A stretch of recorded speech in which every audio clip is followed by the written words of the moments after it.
हाँ, ये इन्फो के पेपर से क्वेश्चन है, मतलब इंडियन नेशनल फिजिक्स ओलंपियाड। मुझे ठीक क्वेश्चन लगा कि ऐसा क्वेश्चन लगा जो, कोई बात नहीं बेटा अमित, आई कैन अंडरस्टैंड। आराम से लिखो।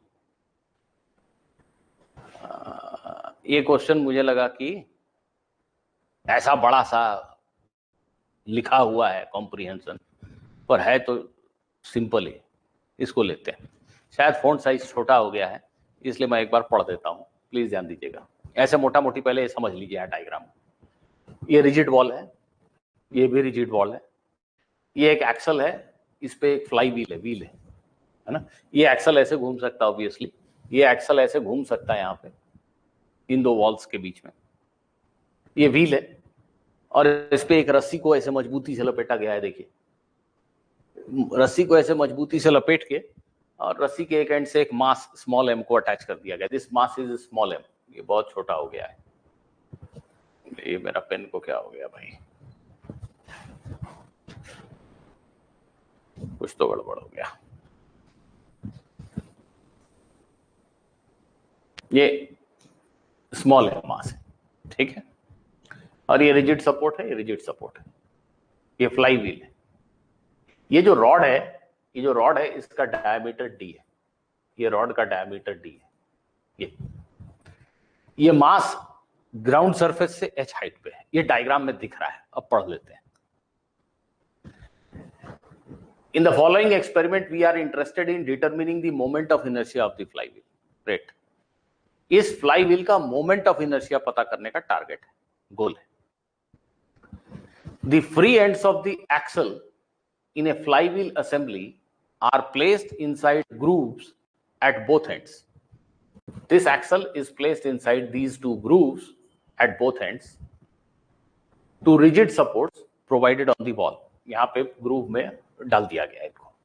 The diameter of the axle is d. ठीक है, न्यूमेरिकल वैल्यू को किनारे कीजिए, let it be d. हम लेटर्स में काम करेंगे। The total work done by the axle in overcoming the friction in the two grooves per rotation is W. इस सेंटेंस को, ये की सेंटेंस है। Work done by the axle in overcoming the friction in the grooves is W per rotation. That means ये जो axle है, ये ऐसे ग्रूव है, उसके अंदर फंसा हुआ है दोनों एंड पे ऐसे। तो इस एक्सल को अगर एक फुल रोटेशन देते हैं 360 डिग्री का, इस ग्रूव की दीवार और एक्सल के बीच में यहां फ्रिक्शन है, मेरे हाथ और पेन के बीच में फ्रिक्शन है। इसको एक फुल रोटेशन देने में the amount of work required is W। ये क्वेश्चन में लिखा है। A massless string attached to the point mass small m is bound tightly in N turns. यहां पे रस्सी के एंड टर्न्स हैं इसके ऊपर, without overlap on the axle, ठीक है। The string unwinds from the axle without slipping as the mass descends from an initial height h. मास को छोड़ दिया, ये मास नीचे आने लगा, तो रस्सी जो है it does not slip and unwinds, तो रस्सी खुलने लगी और ये मास नीचे आता चला गया। तो because it does not slip, the thread does not slip, which means कि ये थ्रेड के साथ साथ ये एक्सल भी घूमेगा। ये एक्सल घूमने लगा, obviously फ्लाई व्हील भी घूमने लगा। The length of the string is adjusted such that when the mass touches the floor, इस स्ट्रिंग की लेंथ को ऐसा एडजस्ट किया गया है कि जब ये मास फ्लोर को टच करेगा उस समय क्या होगा, the string detaches from the axle।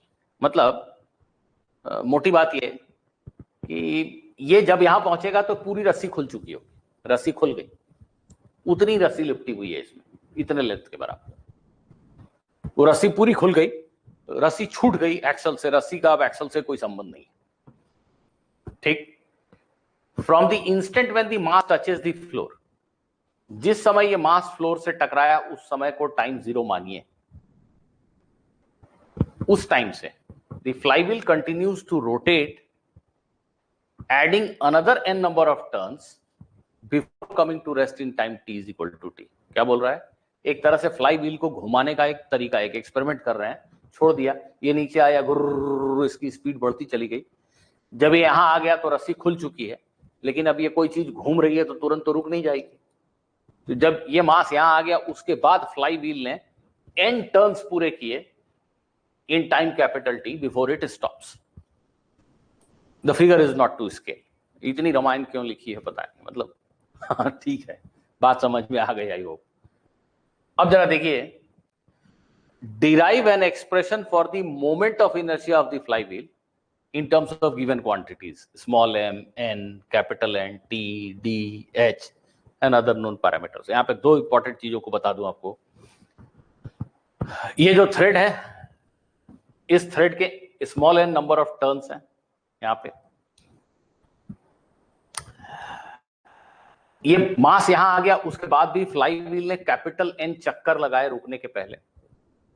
मास के यहां आने के बाद टी सेकंड तक ये फ्लाई व्हील घूमता रहा, कैपिटल एन चक्कर लगा कर रुक गया। आपको इस फ्लाई व्हील की मोमेंट ऑफ इनर्शिया बतानी है। स्क्रीन से हट रहा हूं, क्वेश्चन को कैप्चर कर लीजिए, खुद से ट्राई कीजिए। There is no slipping here, मतलब यहां रबिंग मबिंग की वजह से कोई एनर्जी लॉस नहीं हो रहा है। ये इसको घुमाने में यहां जो फ्रिक्शन है, उसी में हर चक्कर में W जूल एनर्जी का लॉस हो रहा है एक तरह से। W is the amount of work required to give it one full rotation। तो ये दो ही इक्वेशंस हैं यहां पे, ज्यादा कुछ है नहीं। The first equation basically energy equation। ये मास यहां से h नीचे आ गया, mgh is the loss in gravitational potential energy। Where does this energy go? The answer is when the mass reaches here, this whole assembly is spinning, so there is kinetic energy half I omega square, and then some energy has been lost in doing work against friction in these two grooves, right? So mgh is equal to nw। what is n? Question को ठीक से पढ़ेंगे तो समझ में आता है कि इसमें n फेरे हैं, देयर आर n टर्न्स, और जब ये यहां पहुंचा उस समय ये सारे खुल गए, रस्सी पूरी खुल गई। तो और यहाँ पे ये थ्रेड जो है इस एक्सल पे स्लिप नहीं कर रहा है। तो इन सारी बातों को जोड़ के देखिए, थ्रेड एक्सल पे स्लिप नहीं कर रहा है, मतलब एक टर्न जब अनवाइंड होगा तो ये 2 पाई रेडियन से घूमेगा, एक चक्कर घूमेगा। तो n टर्न्स जब अनवाइंड हुए तो ये n टर्न्स घुमा होगा, इतनी देर में ये h नीचे आ गया। आई होप कि आप समझ रहे बात को। तो ऑब्वियसली जो mgh है, this is equal to n times w, because n चक्कर मारे हैं फ्लाई व्हील ने और हर चक्कर में फ्रिक्शन के अगेंस्ट वर्क डन w है, तो nw प्लस वो ब्लॉक जो है जस्ट हिट करने वाला है यहाँ, ऐसा माने इसकी कुछ रफ्तार होगी v, इसकी kinetic energy half mv square, और ये फ्लाई व्हील स्पिन कर रहा है तो हाफ आई ओमेगा स्क्वायर उसकी काइनेटिक एनर्जी। तो kinetic energy of system plus energy lost in doing work against friction, this is equal to mgh। I hope कि एकदम एब्सोल्युटली क्लियर कट इक्वेशन है। उसके बाद ये जो हमारा फ्लाई व्हील है,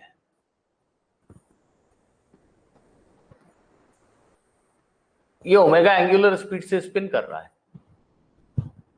अब इसको टॉर्क देने वाला कोई नहीं है, ऐंठने वाला कोई नहीं है। अभी तक ये रस्सी का टेंशन इसको टॉर्क दे रहा था, जिसकी वजह से एंगुलर एक्सेलरेशन था, इसकी स्पीड बढ़ रही थी, इसकी स्पीड ओमेगा तक पहुंच गई। Now there is no torque, लेकिन ये जो फ्रिक्शन का टॉर्क है, it is opposing its motion, तो नेचुरली ये रुक जाएगा। ठीक है, तो इसके बाद क्वेश्चन कहता है कि इसने n टर्न्स मारे रुकने के पहले, हर टर्न में फिर से फ्रिक्शन के अगेंस्ट जो वर्क डन है वो nw ही है। तो ये nw कहां से आया? ऑब्वियसली जब ये छोटा ब्लॉक ग्राउंड पे पहुंचा, इस समय इसकी जो एंगुलर स्पीड है, इसकी जो काइनेटिक एनर्जी है, ये सारी काइनेटिक एनर्जी अब इस ग्रूव में हिट बन गई, ये फ्रिक्शन के अगेंस्ट वर्क करने में खर्च हो गई, तब तो ये रुक गया। Now the kinetic energy is lost to perform work against friction. तो जो भी इसकी काइनेटिक एनर्जी थी half I omega square, of course ये पूरी कहां चली गई? फ्रिक्शन के अगेंस्ट वर्क करने में, capital N number of turns.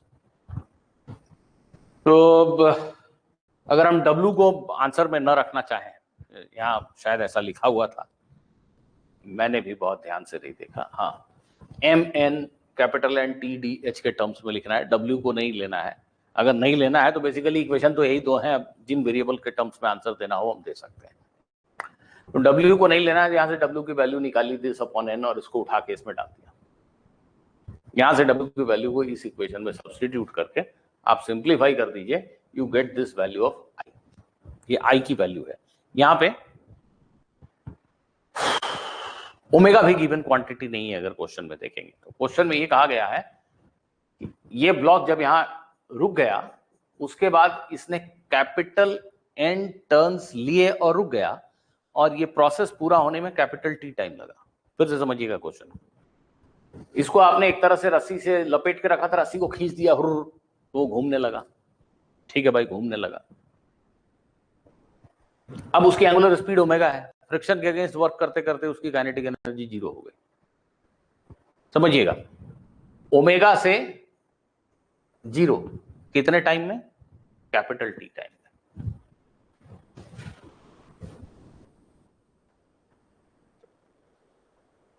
ठीक है दर्शित, वेल डन। नहीं, ओमेगा को कुछ नहीं करना है, तो T दिया हुआ है ना, कि कैपिटल T टाइम में ये ओमेगा से 0 पे आ गया। तो ये जो फ्रिक्शन है इसमें ग्रूव में, फ्रिक्शन जो ग्रूव में है वो कुछ uniform angular retardation alpha produce कर रहा होगा, कुछ होगा यूनिफॉर्म रिटार्डेशन। इसको शॉर्टकट में ऐसे सोच सकते हैं, शायद आप सभी जानते हैं कि एक बॉडी अगर कांस्टेंट एक्सेलरेशन से चल रही है, कांस्टेंट एक्सेलरेशन, तो उसकी एवरेज स्पीड u + v/2 लिख सकते हैं, initial velocity final velocity by 2। वैसे ही ये कांस्टेंट एंगुलर रिटार्डेशन से चल रहा है, इसकी angular velocity initial omega final 0 divided by 2। ये क्या चीज हो गया? एवरेज वेलोसिटी या average angular velocity. Average angular velocity into time, इतने ही एंगल से घूमा होगा कैपिटल T सेकंड में। आप इसको अल्फा निकाल के भी कर सकते हैं, शॉर्टकट बता रहा हूं, सुनिए ठीक से। अगर कांस्टेंट एक्सेलरेशन है या कांस्टेंट एंगुलर एक्सेलरेशन है तो एवरेज वेलोसिटी कैसे लिखेंगे? u + v/2। तो T सेकंड में बॉडी कितनी दूर गया होगा? This into T। अगर कोई क्वेश्चन ऐसा हो कि एक बॉडी कांस्टेंट एक्सेलरेशन से चल रहा है, इसकी initial velocity u, final velocity v है और टाइम t है इस बीच में, बताओ कितना डिस्प्लेसमेंट है? तो सीधे ऐसे लिख देंगे। इसी v को u + at लिख दें तो ये ut + ½ at² फॉर्मूला बन गया। बिल्कुल वैसे ही रोटेशनल मोशन के लिए initial angular velocity omega final 0, constant retardation, तो एवरेज ओमेगा ये हो गया into T, this is equal to omega into T, total angular displacement. जो क्वेश्चन में कहा गया है कि n × 2π, n टर्न्स लगा के रुक गया, तो n चक्कर 2π रेडियन पर चक्कर, टोटल इतना रेडियन। तो ऑब्वियसली ओमेगा जो है इसको आप लिख सकते हो 4nπ/t। हाँ, ये लिखा हुआ है यहाँ, omega is equal to 4nπ/t। ये चाहो तो आप ओमेगा की जगह पे सब्स्टिट्यूट कर दो। तो इस तरीके से जो गिवन डिजायर्ड क्वांटिटीज हैं उनके टर्म्स में आपका ये फाइनल आंसर आ जाएगा। किसी को कोई डाउट है इसमें तो बताइए, मैं हट जाता हूं, आप बोलिए। Anybody having any doubt?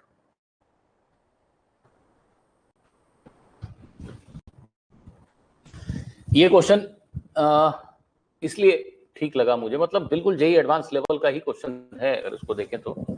Variables यहां वहां रिलेट करना, कॉन्सेप्ट सीधे सीधे हैं।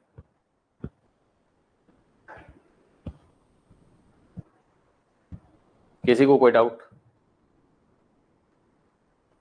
अरे तुम लोग तो कुछ बोल ही नहीं रहे हो। Interesting question. वी स्वागता, नहीं, once this block hits the floor, once this block hits the floor, हो सकता है वो स्टिक कर गया, हो सकता है वो जंप कर गया, कुछ भी हुआ, Now this thread is completely out of this axle. Question क्या कह रहा है? The thread is completely unwound and thread gets detached from the axle. तो जब ये ब्लॉक जाके यहां टकराया तो रस्सी थ्रेड जो है, it has been taken out of this axle. It is no more in contact with the axle. So this is a separate system. उसका कुछ भी हो रहा हो, it may be bouncing like a ball, maybe. We are not bothered about it. We are just bothered about this axle and wheel arrangement, right? So we need not worry about V. इसकी kinetic energy का क्या हुआ? This is not a concern.